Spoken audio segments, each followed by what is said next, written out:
कहाणी दीप अमावस्येची. ऐका दीपकांनो तुमची कहाणी. आटपाट नगर होतं. तिथं एक राजा होता.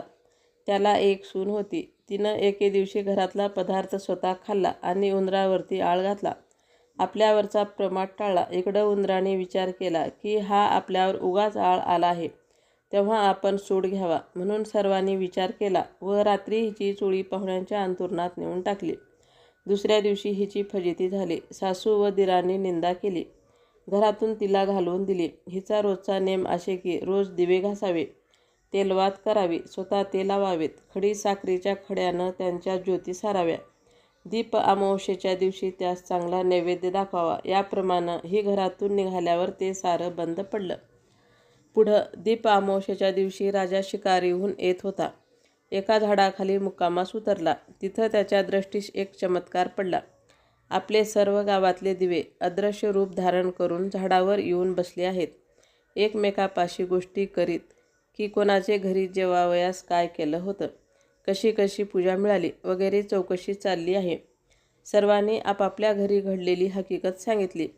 त्याच्या मागून राजाच्या घरचा दिवा सांगू लागला, बाबांनो काय सांगू, यंदा माझ्यासारखा हातभागी कोणी नाही. मी दरवर्षी सर्व दिव्यात मुख्य असायचा. माझा थाटमाट जास्ती व्हायचा. त्या मला यंदा अशा विपत्तीस दिवस काढावे लागत आहेत. इतकं म्हटल्यावर त्या सर्व दीपकांनी विचारलं, असं होण्याचं कारण काय? मग तो सांगू लागला, बाबांनो काय सांगू, मी ह्या गावच्या राजाचा घरचा दिवा. त्याची एक सून होती. तिनं एके दिवशी घरातला पदार्थ आपण स्वतः खाल्ला आणि उंदरावरती आळ घातला.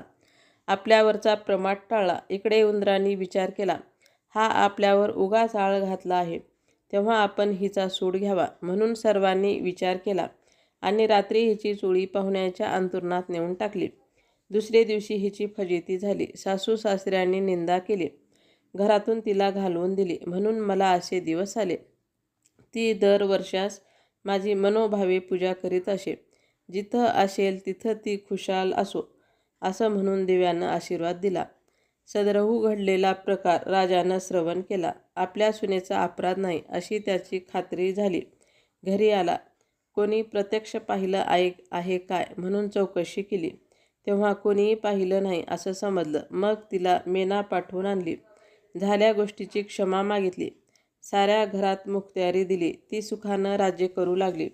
तर जसा तिला दीपक पावला आणि तिच्यावरचा आळ टळला तसा तुमचाही टळो. ही साठा उत्तराची कहाणी. त्याचा उत्तरी सुफळ संपूर्ण. व्हिडिओ संपूर्ण पाहिल्याबद्दल धन्यवाद.